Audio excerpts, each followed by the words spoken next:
6 games, 6 losses. Nothing season-defining, nothing heartbreaking, nothing even memorable, just a nearly week-long mid-April shrug that ended with the Seattle Mariners trudging toward the clubhouse 6 times while the Astros saw Indians shook hands. But near the end of it, before loss 5, Mariners manager Scott Survey found himself in an odd position, forced to explain why a team that was never supposed to win suddenly stopped winning. He couldn't say what must have been on his tongue. What did you expect? So that part stayed unspoken but understood. The Mariners started the season with 13 wins in 15 games, and they hit homers as if it were a choice, and they had everybody wondering how a team could dump nearly every recognizable name on its roster and come out on the other side with something approaching historic greatness. It was the type of streak that causes people with a lot of time on their hands to point out that every other team that won 13 of its first 15 also won the World Series, and the type of stake that made 6 straight losses in mid-April far more newsworthy than anybody would have guessed. Through those first 15 games, Survey had gone through every known variant of an equally unlikely question: what happens when a team that's not supposed to win suddenly does? Now, 5 losses in and fielding a nearly infinite number of corollaries, he decided to let the walls of his office do the talking for him. He turned his head to the right and pointed his chin at a poster opposite a framed Vince Lombardi quote, "The man on top of the mountain didn't fall there," and a bit to the right of a sign that bears the Mariners logo and some process-driven pabulum you might find in a Walmart breakroom. "Look at that," he said, and everyone in the room dutifully followed along, mentally vectoring the chin and the wall to discover Survey's target, the large Mariners calendar schedule. There it was, game after game, week after week, month after month. Home games in white, road games in blue, more miles flown over the course of the season than any team in baseball. A show us what you got trip to Cleveland, New York and Boston to start May. A Detroit-Toronto-Tampa trip in mid-August. Mid-August, a lifetime from now. Look at all those games, Survey said, as if noticing it for the first time. That's one long season. Jerry Dipoto is positive and certain in a way that makes you wonder if he ever doubts. The Mariners GM says, the glass is always half full, and then laughs, but that doesn't begin to cover it. This is a man who never leaves the house wondering whether he locked the doors or turned off every burner on the stove, a man who always has exact change for bridge toll. The glass in Dipoto's mind overflows. It's the type of certitude that enabled him to spend the off-season practically flinging players: Robinson Cano, Edwin Diaz, James Paxton, Gene Segura, Alex Colomé, Nelson Cruz, from the roster of an 89-win team that hasn't made the postseason for 17 years, the active MLB record. He replaced him by implementing what might be termed an accelerated rebuild. Try to fix everything, for the aging roster to the lousy chemistry, without waiting around for the better part of a decade to see if any of it worked. If a rebuild usually takes 5-8 years, we wanted to do it in half the time, Dipoto says. We decided to focus on birth certificates. If the normal way, Dipoto later called it the Astros way, is to acquire 21 and 22-year-olds and hope they grow to be strong contributors at 26 and 27, what if we just go out and acquire guys who at 25, 26 and 27, sounds simple. Completely overturn a roster by taking big swings at unproven guys who might need just a hug and a chance. Why didn't anyone else think of it? Plus, and this isn't a minor point, the strategy falls right in line with baseball's trend toward valuing youth and club control over just about everything else.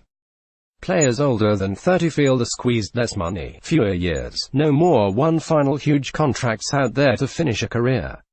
The Mariners remain in baseball's upper half for player salaries, but the core is unproven and cheap by design. Dipoto and Survey discussed this, how they could construct a team around talented players who languished behind stars in other organizations. Daniel Vogelbach, arms like legs, legs like pears, was stuck behind Anthony Rizzo in the Cubs organization, and now he's slugging his way through all the stereotypes. Domingo Santana posted an .875 ops in his one full season in Milwaukee, but found himself struggling to find a consistent role in an outfield with Christian Yelich and Ryan Braun. Catcher Omar Narvaez was a 1.9 WAR player as a part-timer with the White Sox last season. He's catching nearly every day for the Mariners and hitting with power, a .875 ops in April. It didn't really feel gutsy. Dipoto says, "It felt like we were doing the smart thing. But we knew the reaction might be a little, I'd say tepid, but I've done enough that's been received by smiles and laughter, and enough where I'm sometimes hit in the head with fruit. You're not always going to be popular, but we did something to chart our own future instead of having to react to what an aging roster told us we had to do. We decided to create something that looks different. How different can a big league ball club look? Start with what happens a couple of hours before nearly every game, when the Mariners turn the clock back about 30 years and take a full-blown infield. They field grounders and throw to first. They turn double plays. The catchers throw to the bases. If someone screws up, and since the Mariners were the worst fielding team in baseball through April, the extra work is warranted. He goes again. It's all very elementary of them. There's a hitting simulator in the tunnel between the Mariners clubhouse and dugout at T-Mobile Park. A huge screen beams a life-size video of that night's opposing pitcher throwing on an endless loop, and Seattle's hitters stop to stand in and get a feel for release point and, to a lesser extent, pitch movement. The simulator is just down the hall from a big banner with the team's motto, Kaizen, which is a Japanese term for the pursuit of daily, incremental improvement. They pretty much think of everything around here, Vogelbach says.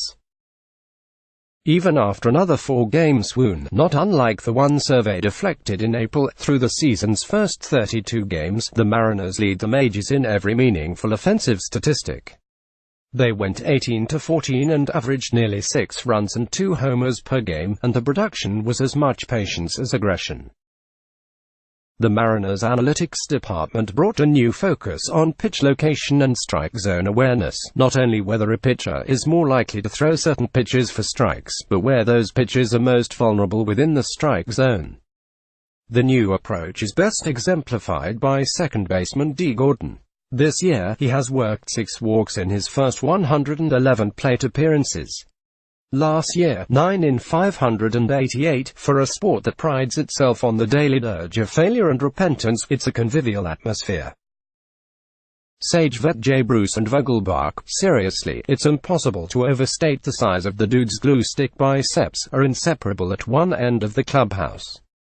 At the other, where the relievers sit in their perpetual state of wait, rookies Brandon Brennan and Connor Sadzik are reliving a pitch Brennan threw a couple of nights earlier.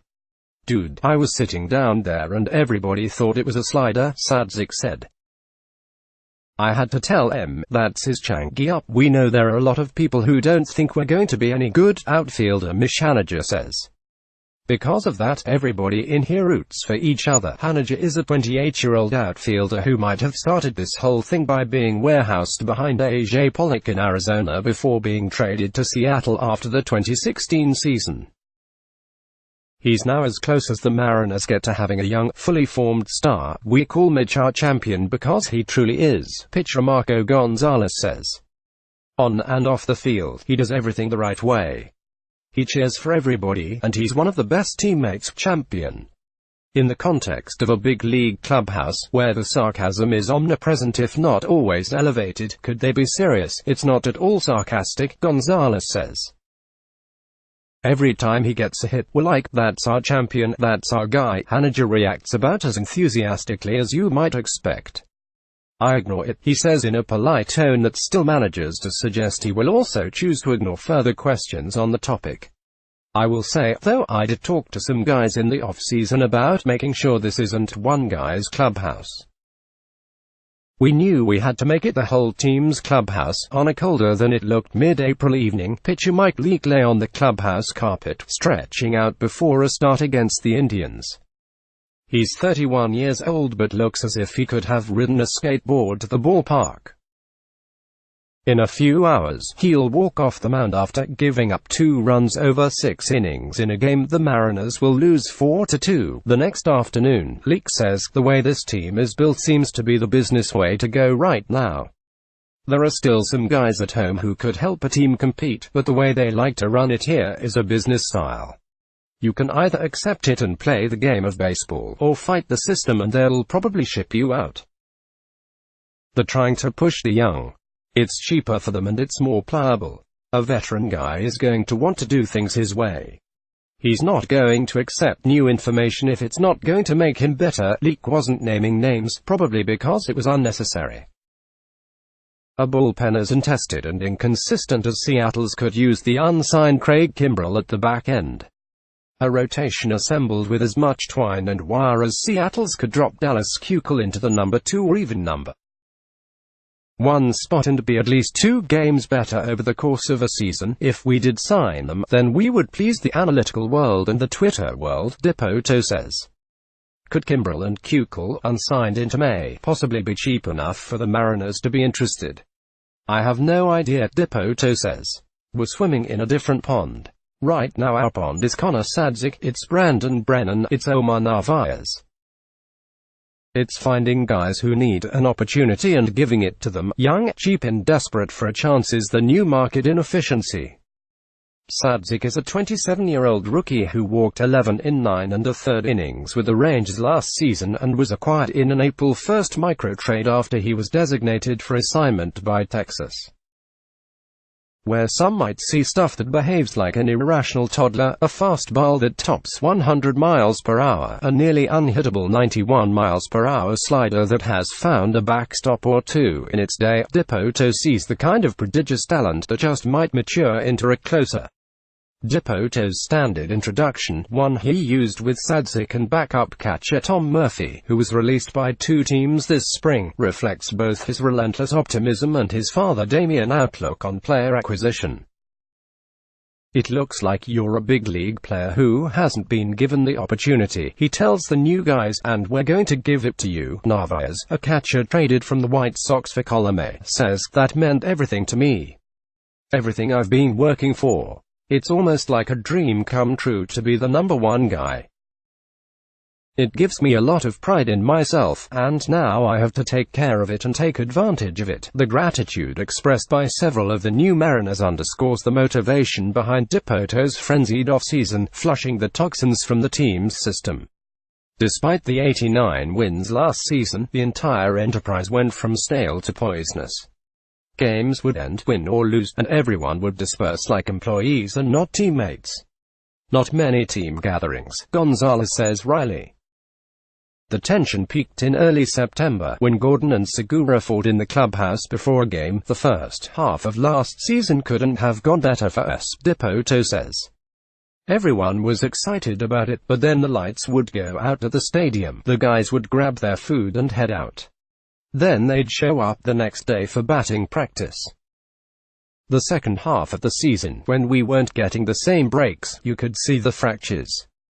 It's nice to win 89 games, but if we truly thought we were an 89-win team, we wouldn't have done what we did. They've proved that failure is sustainable, so why not take a shot at success? We have an unwritten future, Gonzalez says.